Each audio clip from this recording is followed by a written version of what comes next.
ప్రకటన గ్రంథం 14వ అధ్యాయం.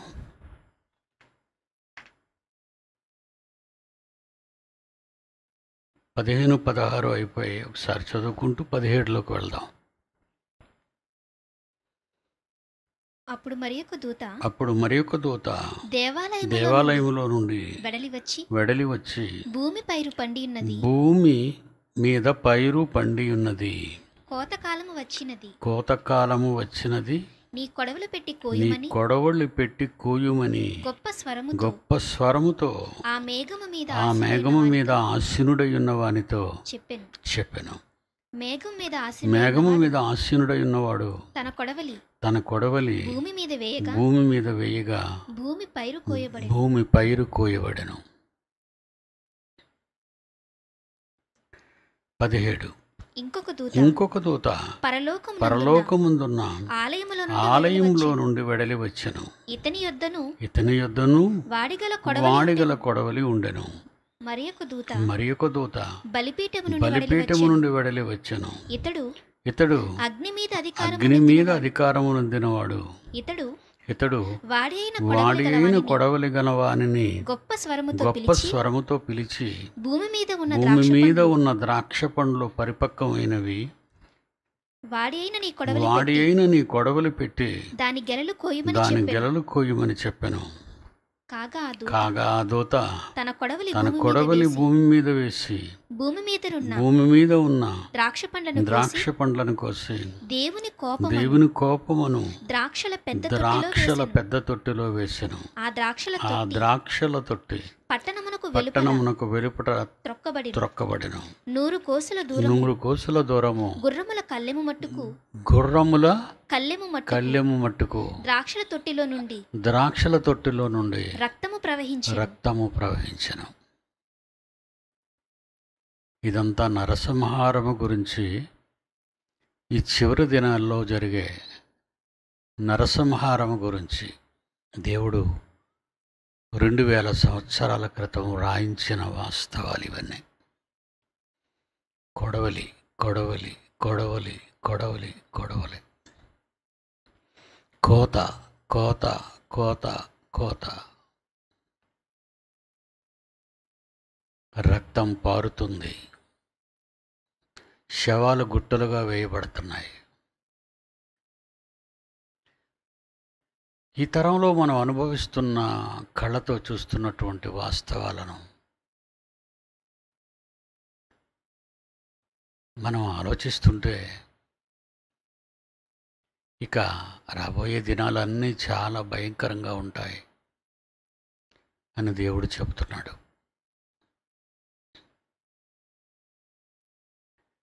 యేసుక్రీస్తు కాలానికి కోత విస్తారముగా ఉంది. దేవుని కొరకు ఫలించిన వారిని కోసి పరలోకానికి భద్రపరచటానికి, దేవుని కోసం ఫలించని వారిని కోసి నిత్యాగ్ని దండనకు పంపటానికి, రూపకాలంకారగా వాడినటువంటివన్నీ కూడా మనుష్యులు, భూమి మీద ఉన్న మనుష్యులు. నిజంగా అండి, ఒక ఎగ్జాంపుల్గా మనం తీసుకుంటే చైనా. దేవుడు లేడు అని ఊరుకుంటే బాగుండేది. రష్యా అనుకుంటుంది, ఉత్తర కొరియా అనుకుంటుంది, చాలా కమ్యూనిస్ట్ కంట్రీస్ అన్నీ కూడా దేవుడు లేడు, మనుష్యుని శక్తే మనుష్యుని ఆకలి తీర్చేది అని దేవుడు సృష్టించిన ప్రకృతిని వాడుకుంటున్నాడు. దేవుడిని మాత్రం ఒప్పుకోడు. ఇక చైనా వాడు మాత్రం అందరికంటే ఎక్కువగా పెట్టరేగి దేవుని జోలికి వెళ్ళాడు. క్రీస్తు మహాసామ్రాజ్య పాలన కాలంలో భూమి మీద ఉన్న దేవుని సామ్రాజ్యాన్ని పాలిస్తున్న చక్రవర్తి క్రీస్తు యేసు. అలాంటి క్రీస్తు యేసు మీద ఎలాంటి న్యూస్ మీడియా వాళ్ళకి ఇచ్చాడో ఒకసారి మళ్ళా మనం చూద్దాం. చైనీస్ అందరితో మాట్లాడుతూ, ఆ ప్రక్కనున్న ఆ యేసుక్రీస్తు ఫోటో తీసేయండి, నా ఫోటో పెట్టుకోండి, మీకు డబ్బులు ఇస్తాను, ఆయన నమ్ముకుంటే ఆయనే ఇస్తాడు. అవమానకరంగా అపవిత్రపు మాటలు ప్రస్తుతం ప్రపంచాన్ని పాలిస్తున్న చక్రవర్తి క్రీస్తు మీదే వాడు బావుట ఎగరేశాడు. అందుకే కరోనా పుట్టింది. కేంద్ర స్థానం వాడి దేశం. ప్రపంచ దేశాలన్నీ వాడికి భిన్నంగా ప్రవర్తిస్తున్నాయి. వ్యాపారంలో దెబ్బ కొట్టారు. వాడి మార్గాలన్నీ, వ్యాపార మార్గాలన్నీ ప్రపంచ దేశాలు మూసివేశాయి, ఇంక్లూడింగ్ అవర్ ఇండియా, భారతదేశం కూడా. వాడు గత చరిత్ర ఒక 50 ఏళ్ల క్రిందటి చైనా చరిత్ర జటకాలు లాక్కునేవారు వాళ్ళు, చేతి రిక్షాలు. మనిషి ముందు నిలబడి కలకత్తాలో లాగినట్టుగా మనిషి ఆ చేతి బండిని పట్టుకొని ఇద్దరు వెనకతలు కూర్చోబెట్టి లాక్కుంటూ వెళ్ళేవాడు బలాన్ని ఉపయోగించి. అది ఒకనాటి చైనా. కానీ ఈరోజు అగ్రరాజ్యం అంత ఎత్తుకు ఎందుకు ఎదిగింది అంటే దాని వ్యాపారం. ఒకనాటి బబులోను చరిత్ర. సదాం హుస్సేన్ వాడు కూడా ఇలాగే విర్రవీగాడు. దేవుడు చేయమన్నాడు యుద్ధం, దేవుడు చెప్పని మాటను యుద్ధం చేయమన్నాడు దేవుడు అని అబద్ధం చెప్పి ప్రపంచానికి మేమే గెలుస్తాం, దేవుడు చెప్పాడు అని మాయమాటలతో ముస్లిం రాజ్యాలను వెంటేసుకున్నాడు. కానీ వాడి బ్రతుకు ఒంటరి అయిపోయింది. చివరికి ఇరాక్ సర్వనాశనం అయింది.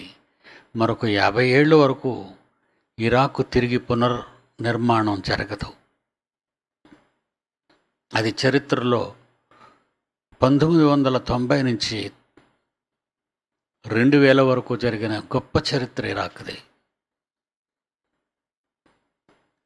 నెక్స్ట్ టార్గెట్ ఈ పింగ్ అనేవాడు. ఆ రోజు చెప్పాను, దేవుని కోపం చైనా మీద రాజుకుంటుంది అని. ఎలా రాసుకుంటుంది ఈరోజు ఈ ఇన్ఫర్మేషన్ని, ఈ న్యూస్ను మీరు వినాలి, నా పిల్లలందరూ కూడా. తప్పదా చైనా అమెరికాలు యుద్ధానికి కాలు దువ్వుతున్నాయా? వరల్డ్ పవర్స్ మధ్య వార్ తప్పదా? దక్షిణ చైనా సముద్రాన్ని కబ్జా చేస్తున్న చైనాను అమెరికా అడ్డుకోగలదా? చైనాకు వ్యతిరేకంగా మరికొన్ని దేశాలు అమెరికాకు ఎందుకు మద్దతు పలుకుతున్నాయి? అమెరికా చైనాల మధ్య కోల్డ్ వార్. రెండో ప్రపంచ యుద్ధం తర్వాత రెండో కోల్డ్ వార్. అమెరికా చైనా మధ్య వార్ తప్పదా? మూడో ప్రపంచ యుద్ధానికి దారి తీయనుందా? ప్రపంచాన్ని శాసించే రెండు బలమైన అగ్రదేశాల మధ్య ఉద్రిక్తతలు రోజురోజుకు తీవ్ర స్థాయికి చేరుకుంటున్నాయి. గత కొన్ని నెలలుగా అమెరికా చైనాలు హెచ్చరికలతో హోరెత్తిస్తున్నాయి. దక్షిణ చైనా సముద్రంలో అమెరికా చైనా యుద్ధ నౌకలు ఎదురెదురు తలపడి యుద్ధానికి సై అంటే సై అంటున్నాయి. అమెరికా యుద్ధ నౌక నుంచి విమానాలు చక్కర్లు కొడుతూ ఉండడంపై చైనా పలుమార్లు అభ్యంతరం వ్యక్తం చేసింది. తమ ఓపికను పరిశీలిస్తే అందుకు తగిన మూల్యం చెల్లించాల్సి ఉంటుందని అమెరికాను హెచ్చరించింది.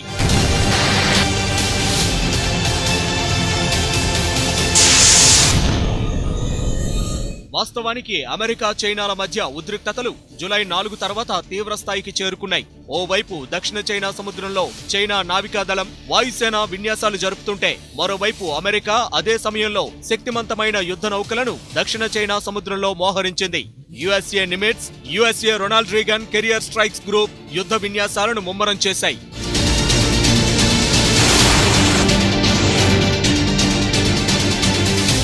అమెరికా వార్ విన్యాసాలపై చైనా తీవ్రంగా స్పందించింది. ముందులా తమ నావికా దళాన్ని తక్కువ చేసి చూడొద్దని హెచ్చరించింది. యుద్ధ నౌకలను విధ్వంసం చేసే క్షిపణులు ఉన్నాయని, అయినా అమెరికా నౌకలు రావాలనుకుంటే వెల్కమ్ చెబుతామని వార్నింగ్ ఇచ్చింది. దీనికి అమెరికా కూడా ధీటుగానే స్పందించింది. తమ నౌకలు ఇంకా అక్కడే ఉన్నాయని, ఏం చేసుకుంటారో చేసుకోండంటూ చైనాకు సూచించింది. ఆ తరువాత కూడా ఇరు దేశాల మధ్య మాటల యుద్ధం నడిచింది.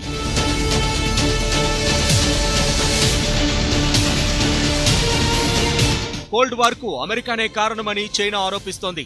అమెరికా నేత ట్రంప్ చర్యలు ఇరు దేశాల మధ్య కోల్డ్ వార్ కు దారితీసేలా ఉన్నాయని విమర్శించారు చైనా విదేశాంగ మంత్రి యాంగ్ యీ. ఈ కోల్డ్ వార్ కాస్త ప్రపంచ యుద్ధానికి దారితీసే అవకాశముందని చైనా అధికారిక పత్రిక గ్లోబల్ టైమ్స్ వ్యాఖ్యానించింది. ఇరు దేశాల మధ్య దక్షిణ చైనా సముద్రం యుద్ధానికి బీజం వేసే అవకాశం ఉందని పేర్కొంది. అమెరికా చైనా మధ్య పోరుకు 2 కారణాలు ప్రధానంగా కనిపిస్తున్నాయని గ్లోబల్ టైమ్స్ తెలిపింది. అమెరికా ఇలాగే రెచ్చగొడితే ధీటుగా ఎదుర్కోవడం తప్ప మరో మార్గం లేదన్నది చైనా వాదన. ఒకవేళ అమెరికా చైనాల మధ్య వార్ కొనసాగితే మిత్ర దేశాలు వియత్నాం, ఫిలిప్పీన్స్, మలేషియా అమెరికాకు మద్దతుగా నిలవనున్నాయి. ఒకవేళ యుద్ధమే గనుక జరిగితే ఇది అమెరికా చైనాకే పరిమితం కాదు. ఓవైపు చైనా మిత్ర దేశాలు, మరోవైపు అమెరికా మిత్ర దేశాలు యుద్ధ రంగంలోకి దిగనున్నాయి. ఈ యుద్ధం కూడా ఒకే ప్రాంతానికి పరిమితం కాదు. ఇలాంటివి మరో 5 ప్రాంతాలు యుద్ధ క్షేత్రాలుగా మారే అవకాశం కనిపిస్తోంది. అమెరికా చైనాలు దక్షిణ చైనా సముద్రంలో తలపడితే మరోవైపు ఇజ్రాయెల్, ఇరాన్ల మధ్య పోరు జరిగే ఛాన్స్ ఉంది. ఇరాన్ను దెబ్బతీసేందుకు అమెరికా ఇజ్రాయెల్ కు మద్దతుగా పోరులో దిగనుంది. టర్కీ 3వ యుద్ధ ప్రాంతం కానుంది. అమెరికా, ఉత్తర కొరియాల మధ్య యుద్ధం 4వ వార్ జోన్ గా మారుతుంది. ఇక భారత్, పాకిస్తాన్ల మధ్య జరిగే యుద్ధం 5వ యుద్ధ క్షేత్రంగా భావిస్తున్నారు. మొత్తానికి అమెరికా చైనాల మధ్య జరిగే కోల్డ్ వార్ 2 దేశాలకే పరిమితం కాదు, ప్రపంచ యుద్ధానికి ముందు జరుగుతున్న సంకేతమని భావిస్తున్నారు. అమెరికా, బ్రిటన్ దేశాల ఆర్థిక వ్యవస్థను చైనా ఘోరంగా దెబ్బతీసింది. చైనా నుంచి వ్యాపించిన కరోనా ఇందుకు కారణమంటూ జాన్సన్, ట్రంప్, డ్రాగన్ ను దోషిగా చూపుతున్నారు. చైనా కనీస హెచ్చరికలు కూడా చేయలేదని, దీనివల్లే వైరస్ ఇంతలా వ్యాపించిందని మండిపడుతున్నారు. ట్రంప్ అయితే ఏకంగా చైనా ల్యాబ్ నుంచే వైరస్ లీక్ అయిందని స్పష్టమైన ఆరోపణలు చేశారు. కరోనా కారణంగా తీవ్రంగా దెబ్బతిన్న ఈ 2 దేశాలు చైనాకు వ్యతిరేకంగా చేతులు కలుపుతున్నాయి. అమెరికా, బ్రిటన్లు కలిసి చైనా సముద్రంలో చైనాను దిగ్బంధనం చేయాలని చూస్తున్నాయి. ఇప్పటికే చైనా మొబైల్ కంపెనీ హువావేపై ఆంక్షలు విధించిన బ్రిటన్ ఇప్పుడు చైనా సముద్రంపై దృష్టి సారించింది.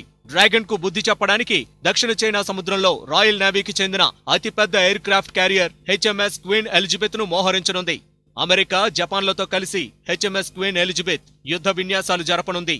అంతేకాదు F-35 లైట్నింగ్ ఫైట్ జెట్ కు చెందిన 2 స్క్వాడ్రన్లు, స్టెల్త్ యుద్ధ విమానాలు, 2 Type 45 డిస్ట్రాయర్లు, 2 Type 23 ఫ్రిగేట్, 2 ట్యాంకర్లు, హెలికాప్టర్లను కూడా బ్రిటన్ రంగంలోకి దింపనుంది. అమెరికాతో బ్రిటన్ కలిసి రావడానికి కరోనా వైరస్ ఒక్కటే కారణం కాదు. హాంకాంగ్ లో చైనా తీసుకొచ్చిన కొత్త చట్టం, హక్కులను కాలరాసే ఈ చట్టం పట్ల హాంకాంగ్ ప్రజలు ఆగ్రహంతో ఉన్నారు. చైనా ఏకపక్షంగా నిర్ణయం తీసుకోవడాన్ని బ్రిటన్ తప్పుపడుతోంది. ఇప్పటికే ట్రంప్ ఈ విషయంలో కీలక నిర్ణయం తీసుకున్నారు. చైనాకు లబ్ధి చేకూరుస్తున్న హాంకాంగ్ కు ఉన్న ప్రత్యేక ప్రతిపత్తిని రద్దు చేస్తున్నట్లు ప్రకటించారు. అమెరికా ప్రకటనపై చైనా ఆగ్రహం వ్యక్తం చేసింది. ఇది అంతర్జాతీయ చట్టాన్ని ఉల్లంఘించడమేనని పేర్కొంది. హాంకాంగ్ చైనా వ్యవహారంలో తలదూర్చడమేనని అభ్యంతరం వ్యక్తం చేసింది. చైనాకు బుద్ధి చెప్పాలన్న గట్టి సంకల్పంతో ఉన్న బ్రిటన్ తమ బలమేంటో చూపించేందుకు ఆస్ట్రేలియా, కెనడాలకు కూడా ఆహ్వానం పలకాలని చూస్తోంది. చైనాతో పొంచి ఉన్న ముప్పు ఎదుర్కొనేందుకు సిద్ధం కావాలని ఇటీవల బ్రిటన్లో జరిగిన ఆర్మీ సమావేశం నిర్ణయించింది. ఇందుకోసం తైవాన్తో సంబంధాలను బలోపేతం చేసుకోవడంతో పాటు జపాన్, దక్షిణ కొరియాతో సైనిక సహకారాన్ని అందిపుచ్చుకోవాలని సూచించింది. బ్రిటన్కు చెందిన రాయల్ నేవీ చైనాకు వ్యతిరేకంగా మరో నిర్ణయం తీసుకుంది. స్వెజ్ నెహార్ సముద్ర మార్గంలో కమాండర్లను రెగ్యులర్ గా కొనసాగించాలని నిర్ణయించింది. రవాణాకు ప్రపంచంలో స్వెజ్ నెహార్ అత్యుత్తమమైన సముద్ర మార్గం కావడంతో బ్రిటన్ ఈ నిర్ణయం తీసుకుంది. పెద్ద ఎత్తున చైనా వస్తువులు ఇక్కడి నుంచే రవాణా అవుతాయి.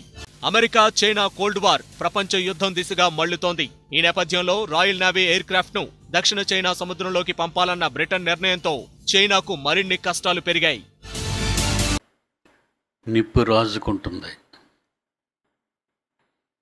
ఎందుకో చెప్పారు కదా ఇందాకే, చైనా అంతో అదే కొని తెచ్చుకుంది. బాబెలు నాశనం కావటానికి నెబుకద్నెజరు నేనే పరిపాలించాలి ప్రపంచాన్ని అంతటిని అనుకున్నాడు మనసులో. విగ్రహాన్ని చేసి దానికి మాత్రమే నమస్కరించమన్నాడు. దేనికి నీ పూజలు కానీ యజ్ఞయాగాలు కానీ చేయకూడదు అని వాడు నిలబెట్టిన విగ్రహానికే మనుషులందరినీ తలవంచమన్నాడు. ఆకాశాన్ని అంటే శిఖరాన్ని కడదాం అనుకున్నారు. ఇంకా ముందుకెడితే వాళ్ళకి దేవుడు లేడు. భాషలు తారుమారు చేసి ప్రపంచ దేశాలకు వెళ్ళగొట్టాడు దేవుడు. ఈ చరిత్ర ఒకసారి మీరు పునరావృతం చేసుకోండి ప్రారంభం నుంచి. అలా పునరావృతంలో మునిగిపోయి మగ్గిపోయిన ఒక దేశం ఇరాక్, సర్వనాశనం. The next person China, Japan, Britain, America, Australia, Germany, ప్రపంచంలోని అనేక అగ్రరాజ్యాలు ఒక పక్కకు వచ్చేసాయి. ఒక పక్క ఇండియాను ఆక్రమించుకుందామని ఇండియా బోర్డర్లో తగిలాడు. ఒక పక్క జపాన్ దేవుల్ని ఆక్రమించుకోవాలని జపాన్ మీద యుద్ధం ప్రకటించాడు. జపాన్ కూడా తన సైన్యాల, తన యుద్ధ నౌకలు దించింది చైనాతో యుద్ధానికి. అక్కడ ఉన్నటువంటి చిన్న చిన్న దేశాలన్నిటి పేర్లు చెప్పాడు న్యూస్లో. మలేషియా, థాయిలాండ్, ఆ దీవులన్నీ నావే అంటున్నాడు చైనా వాడు. అంటే దురాక్రమణ. వీటన్నిటికంటే పెద్ద నేరం యేసును నమ్ముకుంటారేటర్రా, అన్నం పెడతాడా, ఆ ఫోటో తీసి నా ఫోటో పెట్టండి అని దేవుని జోలికి వెళ్ళాడు. కనుక వీడికి శిక్ష అమలు జరగక తప్పదు. ఆ దేశంలో ఎలాంటి మార్పులు తీసుకొచ్చాడంటే బ్రతికినంత వరకు ఈడే ప్రధానట. కమ్యూనిస్టు దేశం, ఆ మీద కమ్యూనిస్టు దేశం రష్యా. బ్రతికినంతకాలం పుతినే రష్యాకి ప్రధాని. ఏంటి బ్రతికినంత కాలమా? ఇది ఏదైనా రాజుల కాలమా? ఇంగ్లాండ్ దేశం అలా అనుకుంటే ప్రపంచంలోని ఇన్ని వందల సామ్రాజ్యాలకు స్వాతంత్ర్యాన్ని ఇచ్చేవాళ్ళ. గ్రేట్ బ్రిటన్ వ్యవస్థమించిన సామ్రాజ్యం. ప్రతి దేశానికి స్వాతంత్ర్యాన్ని ఇచ్చేశారు వాళ్ళు. వీడిప్పుడు చైనాని పాలిస్తూ తన పొరుగునున్న దేశాలను ఆక్రమించుకోవాలని ప్రయత్నిస్తున్నాడు. దురాశ. అంతటితో ఆగక ఎవ్వరూ చేయని పెద్ద నేరం చేశాడు. ఆ నేరం క్రీస్తు ఫోటోని తీసిన ఫోటో పెట్టండి మీకు డబ్బులు ఇస్తాను అన్నాడు. అప్పుడే వీడికి మరణ గంట మోగింది చైనా మీద. మరలా వీడి పాత స్థితికి వెళ్ళిపోతాడు. వీడి సరుకులన్నీ గుట్టలు గుట్టలుగా చైనాలో పడినాయి. టీవీలు మొదలుకొని, కార్లు మొదలుకొని, సెల్స్ మొదలుకొని, కంప్యూటర్స్ వరకు ఎన్నో సాఫ్ట్వేర్ ఇన్స్ట్రుమెంట్స్ అన్నీ కోటాను కోట్లు నష్టపోయి ఉన్నాడు వాడు. పిచ్చికి ఏం చేస్తున్నాడో వాడికే తెలియటం లేదు. తన పదవిని బ్రతికినంత వరకు తనే ఏలాలని ప్రజల నుండి మద్దతు కోరుతూ ఏదో విజయాన్ని, ప్రపంచాన్ని జయించే విజయాన్ని నేను తెచ్చుకుంటానని సద్దాం హుస్సేన్ లాగా ప్రయత్నిస్తున్నాడు. వాడికి పట్టిన గతే వీడికి కూడా తప్పదు.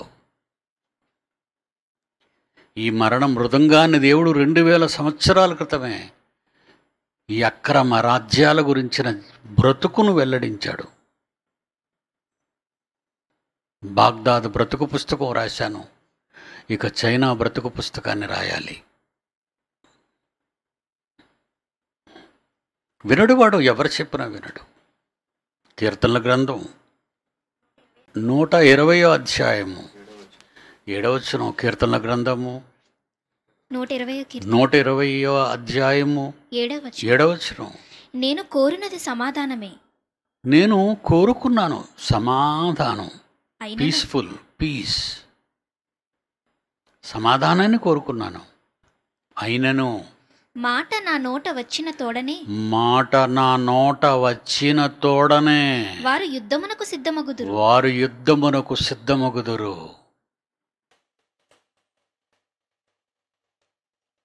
చైనాని మట్టుబెట్టాలనే మాట ఆయన నోట నుండి వచ్చింది. అగ్రరాజ్యాలు ప్రక్కన చేరాయి. ఏదో ఒకటి రెండు వదిలేయండి.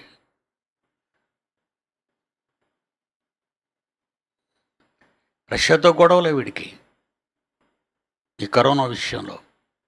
ప్రపంచ దేశాలన్నీ శత్రువులుగా మారిపోయాయి కరోనా విషయంలో.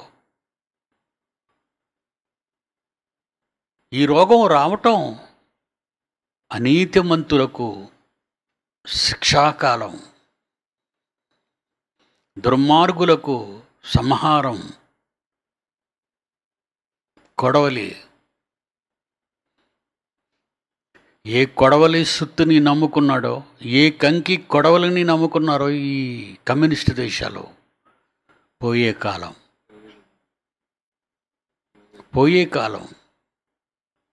వాళ్ళ జెండా మీద చూడండి, సుత్తి కొడవలు వీడిది, కంకి కొడవలు వాడిది. దేవుడు లేడని, మానవ శక్తి అన్నిటికీ కారణమని మనం బ్రతుకుతుండగా దేవుడేంటి వాడేం చేశాడు అనే భయంకర మాటలు మాట్లాడిన దేశాలు ఇవి. యోవేలు గ్రంథం 3వ అధ్యాయము 13వ వచనం. యోవేలు గ్రంథం 3వ అధ్యాయం 13వ వచనం. పైరు ముదిరినది, కొడవలు పెట్టి కోయుడి, కొడవలు పెట్టి కోయండి. గానుగ నిండి ఉన్నది, గానుగ నిండింది, తొట్లు పొర్లి పారుచున్నవి. తొక్కాలి, ద్రాక్ష పళ్ళు తొక్కాలి. జనుల గానుగ నిండినది, తొట్లు పొర్లి పారుచుంది. జనుల దోషం ఈ ప్రపంచ మానవాళి పరిస్థితి అత్యధికమైపోయింది. మీరు దిగిరండి. తీర్పు తీర్చు లోయలో రావలసిన యెహోవా దినము వచ్చేసింది. ప్రవక్తల నోట పలికించిన మాటలు ఇవన్నీ. ప్రతి అక్రమార్కులకు, ప్రపంచాన్ని పాలిస్తూ అక్రమకారులుగా మారిపోయి తను మాత్రమే నాయకుడే రాజుగా చలామణిలో బ్రతికినంత వరకు ఉండాలని వీడేదో రాజ్యాన్ని గెలిచి సాధించినట్టుగా. వాడిది రాజవంశమా? కాదు. చైనీయుల రాజవంశము కాదది, వాడిది. పుత్నిగడిది, వాడిది రాజవంశ చరిత్ర కాదు. సామ్యవాదం అనే ముసుగులో 70 ఏళ్ళు రష్యాను పరిపాలించారు యుఎస్ఎస్ఆర్గా. 70 ఏళ్ల తర్వాత మొక్కలు చేశాడు దేవుడు. సోవియట్ దేశాన్ని. అందులో ఒక చిన్న ముక్కకి ఈ పుతిన్ అనేవాడు మాస్కో రారాజుగా ఉండాలనుకుంటున్నాడు. వాడు బ్రతికినంత కాలం. నువ్వు పాలిస్తావా? క్రీస్తు పాలించాలా ప్రపంచాన్ని? సింహాసనం మీద ఉంచాలన్నా బయటకు తొయ్యాలన్నా డిసైడ్ ఆయన చేస్తాడు. తన కుమారుడిని క్రీస్తు యేసుని ప్రపంచ సామ్రాజ్య చక్రవర్తిగా సింహాసనం మీద కూర్చోబెడితే ఆ చక్రవర్తి నామానికే కళంకం తీసుకొచ్చి అతన్ని ప్రక్కన పెట్టమంటావా? అతని ఫోటోని. నీ దేశంలో ఉన్న క్రైస్తవులను హింసిస్తావా? నీ దేశంలో ఉన్న చర్చిలను పడగొడతావా? నీ దేశంలో ఉన్న క్రైస్తవులను తుపాకీలతో చంపుతావా? అందుకే ముసలం నీ దేశం నుంచి ఆరంభించాడు దేవుడు. ఈ వైరస్ అనే దేవుని వెపన్ నీ దేశంలో పుట్టినట్టుగా ప్రపంచాన్ని నమ్మించటానికి చైనాలో పుట్టిందది. సాక్ష్యం కావాలి కదా. ప్రపంచ దేశాలన్నీ ఒక ప్రక్కకు వెళ్ళి నిలబడి చైనాని మట్టు పెట్టాలి. వాడు యేసు మీదే తిరుగుబావుట ఎగరేశాడు. ఎప్పుడు చస్తాడో, ఏ క్షణాన్ని కన్ను మోస్తాడో తెలియని వీడు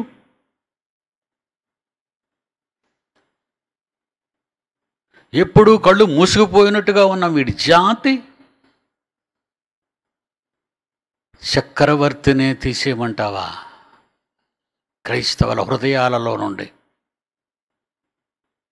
తప్పు చేశావురా, చాలా పెద్ద తప్పు చేశావురా.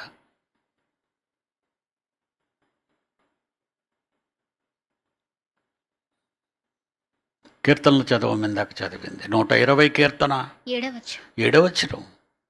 120 కీర్తన 7వ వచనం. నేను కోరినది సమాధానం. నేను కోరినది సమాధానం, దేశాల మధ్య సమాధానం.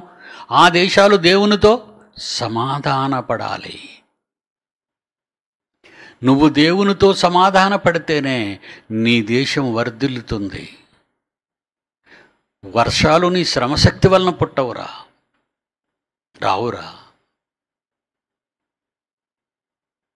సూర్యుడు నీ శ్రమశక్తి వలన ప్రకాశించడురా, మండడురా. నేల దేవుని శక్తితో పండుతుంది తప్ప నీ శ్రమశక్తితో కాదురా. ప్రపంచ రాజ్యాధినేత క్రీస్తు అధికారము కింద ఉన్న నువ్వు నీ చేతులు పెట్టి నీ పిడికిలు బిగించి ఇది శ్రమశక్తి అంటున్నావు, కామ్రేడ్ అంటున్నావు. నీ శ్రమశక్తితో కాదు జరుగుతున్నవన్నీ ప్రకృతి కార్యక్రమాలు. దేవుని మాట వలన మనుష్యుల మీద ఉన్న ప్రేమతో మా కోసం ప్రకృతిని పండిస్తున్నాడా, నీ కోసం కాదు. నీకు తిండి లేకుండా జటకాలు లాక్కుంటూ మళ్ళా గుడిసెలతో నువ్వు నివాసం ఏర్పాటు చేసుకొని ఇంటింటా దుకాణం పెట్టుకొని అడుక్కునే పరిస్థితికి చైనా రాబోతుంది. యుద్ధం జరిగితే ఆ పొగరు ఎలా దేవుడు అణుస్తాడో చూడాలి మనం మన కళ్ళతో.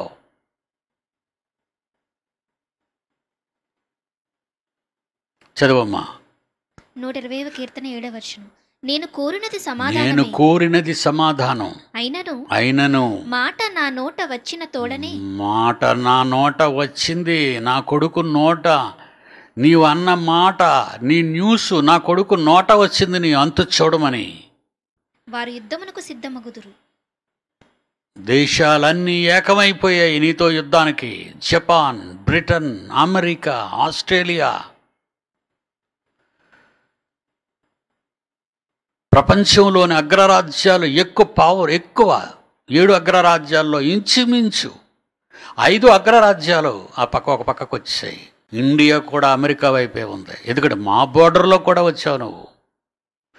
అమాయకులైన మా వీర సోల్జర్స్ని చంపేశారురా మీరు.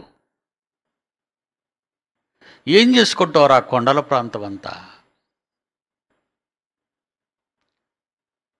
రేఖ గీసుకున్నారు కదరా, ఒప్పందాలు జరిగాయి కదరా. ఆ తాష్కంట్ ఒప్పందంలో భూభాగం ఏదో ఇండియా భూభాగం ఏదో చెప్పబడింది కదరా. ఎందుకురా మా బోర్డర్స్లకి సైన్యాన్ని మోహరించావు?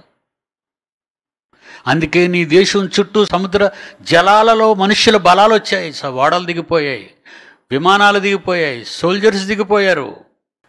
ఒక పక్క గ్రేట్ బ్రిటన్, ఒక పక్క జపాన్ దేశం, అన్నీ నీ అంతు చూడ్డానికి ఎదురు చూస్తున్నాయి నిన్ను కొట్టాలని. మాట నా నోట రాగానే వాళ్ళు యుద్ధమునకు సిద్ధమగుదురు. అది కరోనాతో ఆరంభమైంది.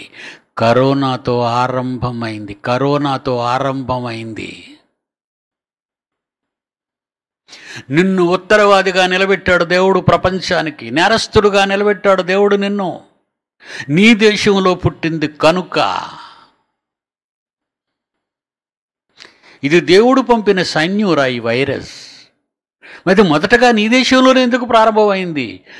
నీవు క్రీస్తును పక్కన తీసేయమన్నావు, నీ ఫోటో పెట్టుకోమన్నావు, ఆయన ఫోటో తీసేసి. అందుకే రా శిక్ష నీకు అమలు జరుగుతుంది. మాట నా నోట రాగానే వారి యుద్ధమునకు సిద్ధమగుదురు. యోవేలు 3వ అధ్యాయం 13వ వచనం. యోవేలు గ్రంథం 3వ అధ్యాయం 13వ వచనం. పైరు ముదిరినది, కొడవలి పెట్టి కోయండి. గానుగ నిండింది, తొట్లు పొర్లి పారుచున్నవి. జనుల దోషము అత్యధికమాయను. మీరు దిగిరండి.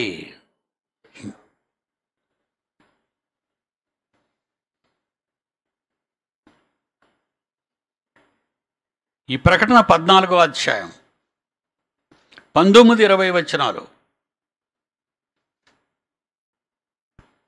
కాగా ఆ దూత కాగా ఆ దూత తన కొడవలి భూమి మీద వేసి భూమి మీద ఉన్న ద్రాక్ష పండ్లను కోసి దేవుని కోపమును ద్రాక్షల పెద్ద తొట్టిలో వేసెను. దేవుని కోపమును ద్రాక్షల పెద్ద తొట్టిలో వేసెను. ఆ ద్రాక్షల తొట్టి పట్టణమునకు వెలుపల తొక్కబడిన తొక్కేస్తాడు. 100 కోసుల దూరము గుర్రముల కళ్ళెము మట్టుకు ద్రాక్షల తొట్టిలో నుండి రక్తము ప్రవహించను. చూసావా ఎలా చేస్తున్నాడు? ద్రాక్షారసం కాదు చిమ్మేది, నీ రక్తం. యేసు తన రక్తాన్ని ద్రాక్షారసంతో పోల్చాడు. సమాజం కోసం ప్రాణాలిచ్చేవాడాయన. సర్వలోక పాపాల కోసం తన ప్రాణార్పణ చేసి రక్తాన్ని కార్చాడు ఆయన, తన శరీరాన్ని మనకు దానం చేసి.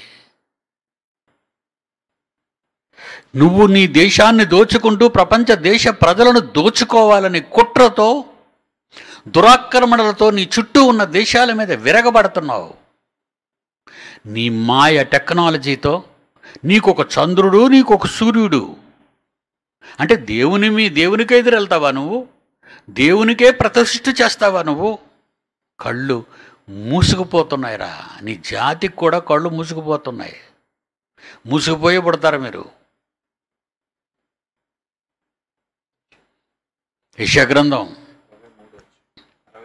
63వ అధ్యాయము 6వ వచనం. యెషయా గ్రంథం 63వ అధ్యాయం 6వ వచనం. కోపము కలిగి జనములను త్రొక్కివేసి తిని ఆగ్రహపడి వారిని మత్తిల్ల చేశాను. వారి రక్తమును నేల పోసివేసి తిని. 3వ వచనం. కోపగించుకొని వారిని త్రొక్కి తిని మహాకోపముతో రౌద్రము చేత వారిని అనగద్రొక్కి తిని వారి రక్తము నా వస్త్రముల మీద చిందని. సక్కను పొడి చేస్తే పుడిసినోడు ఉంటున్న ముఖం నిండా రక్తం చిమ్ముతుంది. దేవుని కోపం ఎంత ఉందో చూడండి. పగ తీర్చుకుని దినము నా మనస్సుకు వచ్చింది. నా మనస్సుకు ఎందుకు వచ్చిందో తెలుసా? నా కుమారుడికి రాజ్యాధికారాన్ని ఇస్తే అతని ఫోటో తీసేసి నీ ఫోటో పెట్టమంటావేట్రా? నిన్ను పొడి చేస్తే నీ రక్తం నా ముఖాన్ని తుల్లాలి, అంత కసక్కన పొడి చేస్తాను. దేవునికి వ్యతిరేకులు, దేవుని మీద తిరుగుబాటు చేసిన వారందరికీ దేవుడు చెబుతున్న ఫైనల్ వార్నింగ్. ఒక పక్క కరోనా, ఈ పనికి మాలిన చైనాను తుఫాను మొత్తం వరదలతో ముంచేసింది. ఏ నేపాల్ అయితే చైనాకు సపోర్ట్ చేసిందో, నేపాల్ కొండ చర్యలు వేల మంది ప్రజలు, లక్షల మంది నిరాశ్రయులయ్యారు, మునిగిపోయారు. ఒక పక్క నేపాల్ విధ్వంసం అయిపోతుంది భూకంపాలతో, ఒక పక్క వరదలతో కొట్టుకుపోతుంది ప్రజలు. చైనాకు మద్దతు ఇచ్చిన ప్రతి వాళ్ళ బ్రతుకు అలాగే ఉంది. చూడండి, ఈరోజు వార్తల్లో మీరు ప్రతిరోజు గమనిస్తున్నారు. చైనాను సపోర్ట్ చేసిన ప్రతి దేశం కూడా తల్లడిల్లిపోతుంది ప్రకృతి వైపరీత్యాలతో. అంటే బాబెలోను ఎలా కూల్చిందో అమెరికా, మిగిలిన అలిన దేశాలు ఎలాగైతే కొట్టాయో వాటి నివాసాలను ధ్వంసం చేశారు, వాళ్ళ వంతెనలను ధ్వంసం చేశారు, వాళ్ళ మంచినీటి సరఫరా ఫ్యాక్టరీలన్నింటినీ సర్వనాశనం చేశారు, వాళ్ళకి ఆదాయం వచ్చే ప్రతిదాన్ని నలగగొట్టారు, ధ్వంసం చేసేసింది అమెరికా. మరో 50 ఏళ్ల వరకు ఇరాక్ తన రూపాన్ని తెచ్చుకోలేదు. గర్వపోతులు సదాంగాడి నాయకత్వంలో ఇరాక్ సర్వనాశనమైంది. ఇప్పుడు వీడి నాయకత్వంలో చైనా నాశనం కాబోతుంది. చాలా పొగరబడుతున్నాడు.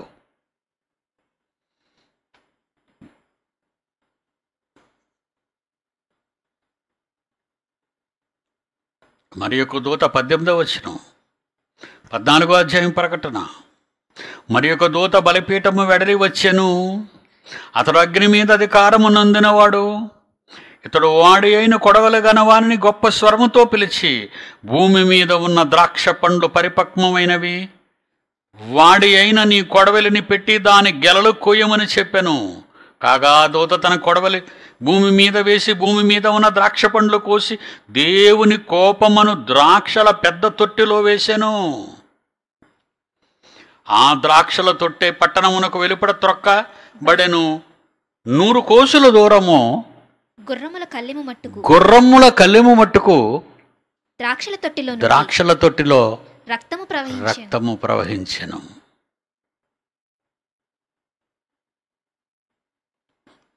జాగ్రత్త, చైనా ఖబర్దార్. నీ మీదకొచ్చే ప్రమాదాన్ని ఎవ్వరు ఆపలేరు. బబులోనుకు పట్టిన గతి నీకు పడుతుంది, బాబెలుకు పట్టిన గతి నీకు పడుతుంది. నీతో వ్యాపారం చేసిన వాళ్ళందరూ, బబులోనుతో వ్యాపారం చేసిన వాళ్ళందరూ దాని నాశనాన్ని చూసి దంగలార్చారనుంది బైబిల్లో. ప్రకటన గ్రంథం 18వ అధ్యాయం 15వ వచనం. ప్రకటన గ్రంథం 18వ అధ్యాయం 15వ వచనం. ఆ పట్టణము చేత ధనవంతులైన ఈ సరకుల వర్తకులు ఏడ్చుచు, సాఫ్ట్వేర్లు, కార్లు కంపెనీలు, కంప్యూటర్లు, సెల్స్, ప్రతి ఈచ్ అండ్ ఎవ్రీ బిట్ ప్రపంచం నీ మీద ఆధారపడి నీ వస్తువులను కొనుక్కుంది. నీ వ్యాపారము చేత ధనవంతులైన ఈ సరుకుల వర్తకులు ఏడ్చుచు దుఃఖపడుతూ అయ్యో సన్నపు నార వస్త్రాలని ధూమ్ర రక్తవర్ణములు గల ధరించుకొని బంగారముతోను రత్నములతోను ముత్యములతోను అలంకరింపబడిన మహాపట్టణమా, బబులోను పట్టణమా, బాబెలు పట్టణమా, చైనా పట్టణమా, చైనా దేశమా, ఇంత ఐశ్వర్యము ఒక్క గడియలోనే పాడైపోయేనే అని చెప్పుకొనుచు దాని బాధను చూచి భయాక్రాంతులై దూరముగా నిలిచుందురు. నీతో వ్యాపారం చేసిన వాడు దూరం అయిపోతున్నారు. చూడండి, న్యూస్లో మీరు చూస్తున్నారు. నా పిల్లలందరూ అన్ని దేశాలు వాడితో వ్యాపారం మానేసాయి, బంద్ చేసేసాయి. ఈవెన్ మన ఇండియాలో కూడా మొత్తం వాడి దేశం నుంచి వచ్చేవన్నీ బ్లాక్ చేసేసారు. చివరికి వాడికి మళ్ళా రిక్షాలాగే, చేతి బండిలాగే దశ రాబోతుందా చైనాకి? వేచి చూద్దాం. 2000 సంవత్సరాల క్రితం అవిధేయులైన క్రూరుల కోసం దేవుడు చెప్పిన నిజాలు బైబిలు సత్య గ్రంథమని నిరూపణ చేయబడుతుంది. God bless you. రేపు కలుసుకుందాం.